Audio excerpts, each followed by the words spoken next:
اعوذ باللہ السمیع العلیم من الشیطان اللعین الرجیم بسم اللہ الرحمن الرحیم وبہ نستعین وصلی اللہ علی سیدنا محمد وآل بیتہ الطاہرین اللہم صلی علی محمد وآل محمد وعجل فرجہم۔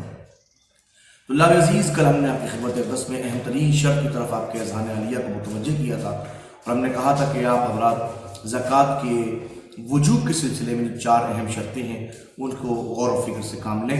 پہلی شرط یہ زکوٰۃ بالغ کے اوپر ہوتی ہے، دوسری شرط زکوٰۃ عاقل کے اوپر ہوتی ہے، تیسری شرط زکوٰۃ جو ہے وہ آزاد کے اوپر ہوتی ہے، اور چوتھی شرط یہ تھی کہ المتمکن من التصرف، اس کے اوپر ہوتی ہے جو تمکن تصرف رکھتا ہو، یعنی خرچ کرنے پر قدرت بھی رکھتا ہو، اس کا حق یہ ہو وہ کام کر سکتا ہو، تو جس میں امکانیت تصرف پایا جاتا ہے اس کے اوپر زکوٰۃ واجب ہوتی ہے۔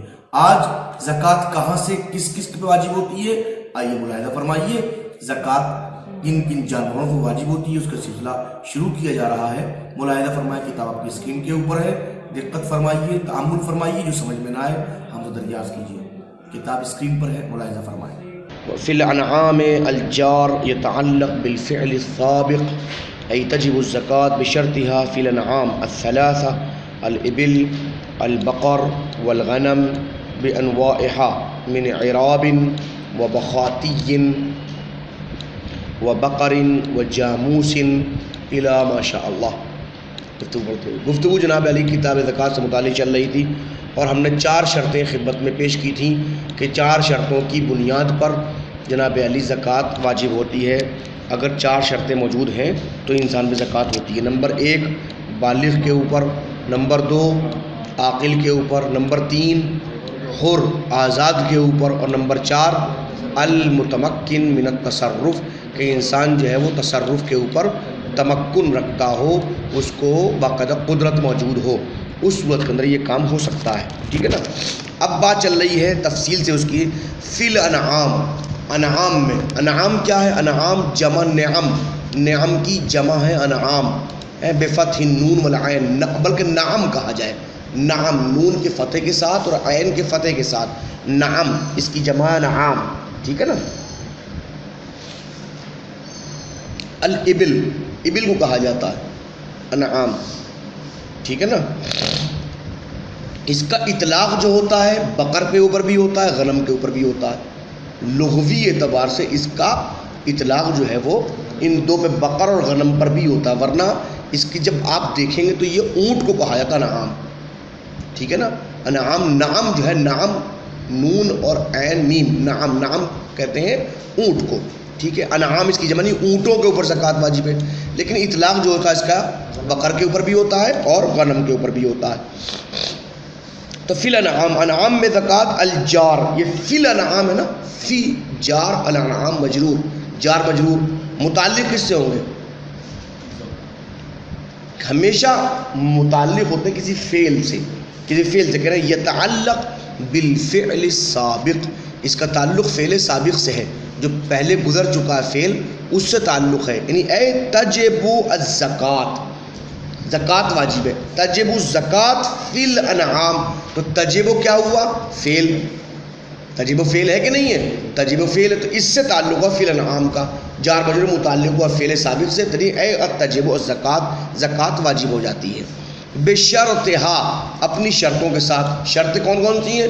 شرط وہی سب کچھ موجود ہیں کہ جو آپ کا جو بیان کی گئی ہیں کہ بالغ کے اوپر، عاقل کے اوپر، حر کے اوپر، اور اس کے ساتھ ساتھ احسنتم الثلاثہ، اس کا تعلق تینوں انعام سے، اس پہ زکوٰۃ واجب ہو جائے گی۔ مراد کون سی؟ الابل، ابل مراد ہے، والبقر، بقر مراد ہے، الغنم، غنم مراد ہے، ٹھیک ہے نا۔ یعنی مکمل ان تینوں کے اوپر، انعام ثلاثہ کے اوپر زکوٰۃ واجب ہو جاتی ہے، ابل کے اوپر، بقر کے اوپر، غنم کے اوپر، ان تینوں کے اوپر، اونٹ، گائے اور بکری کے اوپر، بانواعہا، اپنی تمام انواع کے ساتھ، انواعہا کی طرف بڑھ رہی انعام ثلاثہ کی طرف، یعنی انعام ثلاثہ کی تمام نوع کے اوپر، سب کی جتنی بھی نوع اس کے اندر ہے۔ من عراب، عراب سے تعلق، جس کا تعلق عراب سے ہو، عراب بکسر العین، عین کی کسرے کے ساتھ ہے، کتاب کے وزن کے اوپر، مراد جو ہے وہ عربی ہے، یعنی اعرب الرجل خیلاً، یا ایلن و اعرابن یعنی کہ جس کا منسوب ہو عربی کی طرف، ٹھیک ہے نا. تو یہاں مراد جو ہے من اعرابن، چاہے وہ یہ تینوں کے تینوں انعام جو ہے وہ اعراب سے تعلق رکھتے ہوں یعنی عرب سے تعلق رکھتے ہوں. وہ بخاتی یا بخاتی ہوں، بخاتی بفتح الباء، بخاتی آخر الیاء المشدد، بخاتی یا دو یہ ہیں آخر میں. کہا گیا یہ جمع مفرد ہے. بختی، بختیہ اس ابل کو کہتے ہیں، اس اونٹ کو کہتے ہیں، اس کا تعلق خراسان سے ہوتا ہے، ٹھیک ہے نا. اور اب نتیجہ کیا ہوتا کہ یہ بعد میں اس کو انتاج کرانے کے لیے عربی اونٹ کو اور ایرانی اور خراسانی اونٹنی کو ایک جگہ جمع کرنے کا جو بچہ پیدا ہوتا ہے بہت اچھے، اس کی لمبی لمبی گردنیں ہوتی ہیں، خوبصورت ہوتا ہے، اس لیے اس کا بخت اور بخات بھی کہا جاتا ہے. پہلے جیسے یہ بخاتی لسان عرب کے اندر کہا گیا ہے بخاتی، تو چاہے وہ انعام ثلاثہ، چاہے وہ اونٹ وغیرہ عربی ہوں یا بخاتی یعنی کہ خراسانی وغیرہ ہوں فرض کیجیے. وہ بقر و جاموس، چاہے گائے ہوں وہ جاموس یا جناب علی جاموس ہو. جاموس کہا جاتا ہے بھینس کو، بھینس کو جاموس کہا جاتا ہے. یہ ایک ہم نے وجہ ہمارے بہت باقاعدہ پائی جاتی ہے اور کہیں اور نہیں پائی جاتی ہے. جوامیس اس کی جمع آتی ہے، ٹھیک ہے نا. تو بقر اور جاموس سے صرف گائے کے اوپر ہی زکوٰۃ نہیں ہے، اگر کسی نے اس کے ساتھ میں اور رکھا تو اس کے اوپر بھی زکوٰۃ واجب ہو جاتا ہے. وہ معذن و ضعن، اور معذ کے اوپر بھی ہوتا ہے. معذ بفتح المیم و سکون العین، معذ، ٹھیک ہے نا. یہ ضعن خلاف ہے. وہ بکرا کے جس کے لمبے لمبے یا بکری کے جس کے لمبے لمبے بال ہوتے ہیں، ٹھیک ہے نا، اسے معاذ کہتے ہیں. آپ نے دیکھا ہوگا بڑے کہہ سکتے ہیں دمبا، یہ شبد جو کہتے ہیں جو پالنے کے لیے کہہ سکتے ہیں. وہ ضان، ضان بھی ہوتا ہے جناب اسی کہ وہ پہاڑی بکری، چونکہ تقریباً 5 قسمیں ہوتی ہیں جو سامنے آتی ہیں، ٹھیک ہے نا. تو ان کے اوپر تینوں پر جتنے بھی آپ کے اس کے انواع ہیں سب کے اوپر انواع کے زکوٰۃ واجب ہو جائے گی. وبدأ بها، وبدأ اور ابتدا کی ہے. بدأ فعل مصنف نے ابتدا کی ہے. بدأ کا فاعل مصنف یعنی بدأ المصنف، مصنف نے ابتدا کی ہے، مصنف نے ابتدا کی ہے. بہا کی ضمیر پلٹ جائے گی انعام ثلاثہ کی طرف، نہیں مصنف نے ابتدا کی ہے انعام کے ذریعے سے. بھئی زکوٰۃ 9 چیزوں پر ہے نا، تو نقدین کا پہلے بیان ہوتا، یہ بعد کی باتیں، بات سمجھیے گا، بیان ہوتا. مثلا فرض کیجیے جو آنے والا لفظ ہے کہ جو غلات کا بیان ہوتا، غلات کا بیان ہوتا. انعام کا بیان کیوں ہوا؟ تو انعام سے ابتدا کی ہے مصنف نے. زکوٰۃ جب 9 چیزوں پر ہے تو ابتدا انعام سے کیوں کی ہے؟ ابتدا غلات سے کیوں نہیں کی؟ یہ ابتدا نقدین سے کیوں نہیں کی ہے مصنف نے؟ تو بدأ بہا، بہا کی میں پلٹے گی انعام ثلاثہ کی طرف، یعنی مصنف نے زکوٰۃ کی جو بیان شروع کیا ہے وہ انعام ثلاثہ سے ابتدا کی ہے کہ کہا فی الانعام وبالابل، اور اس کے اندر بھی ابل سے. انعام ثلاثہ کا ابتدا کی اور انعام ثلاثہ کے اندر بھی ابتدا کرتے نا بقر سے، ابتدا کرتے غنم سے. اگر بھائی ابل سے کیوں کی؟ للبدعۃ بہا فی الحدیث، اس لیے ابتدا کی ہے کہ حدیث کے اندر بھی انہی انعام سے ابتدا کی گئی ہے.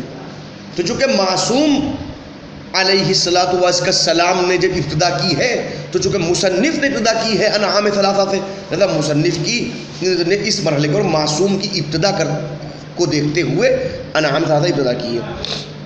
ایک بات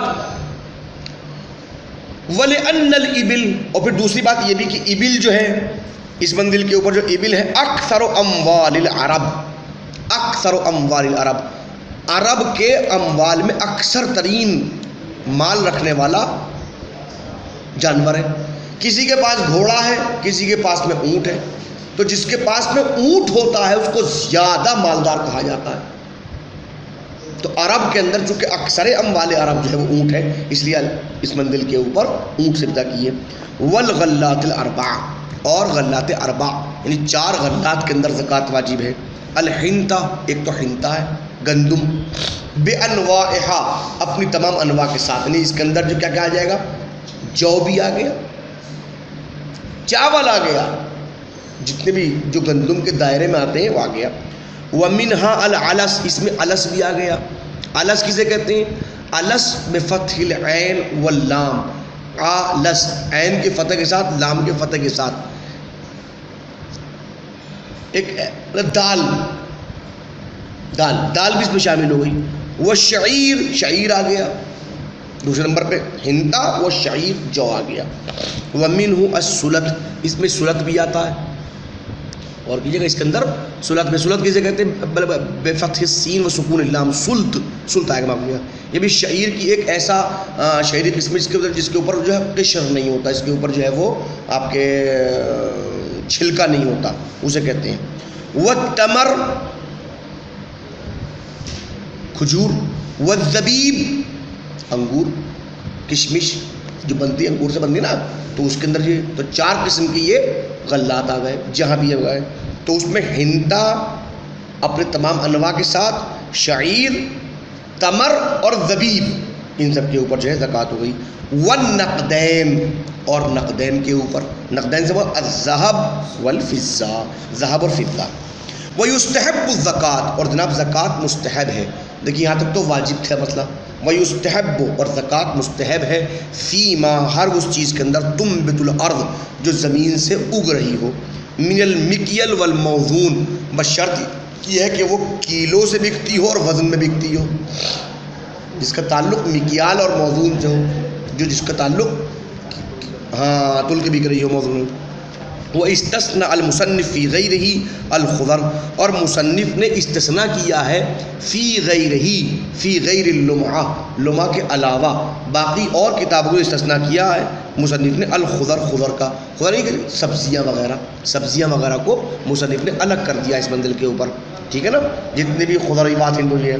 وَهُوَ حَسَنٌ، شیخ صالح فرماتے ہیں یہ بات اچھی ہے، بہتر بھی ہے۔ وَرُوِيَ اسْتِثْنَاءُ الثِّمَارِ أَيْضًا، اور ایک روایت کے مطابق ثمار کا بھی استثناء کیا گیا ہے، یعنی کہ پھلوں وغیرہ کا، فرض کیجیے آپ کی جیسے باغات وغیرہ ہیں، امرود وغیرہ ہیں، تو اس کے اوپر کوئی زکوٰۃ نہیں ہے، فرض کیجیے آم پہ کوئی زکوٰۃ نہیں ہے، ثمار کا استثناء بھی کیا گیا ہے، ٹھیک ہے نا۔ وفی مال التجارہ، یہ بات میں صلی اللہ علی محمد و آل بیتہ الطاہرین۔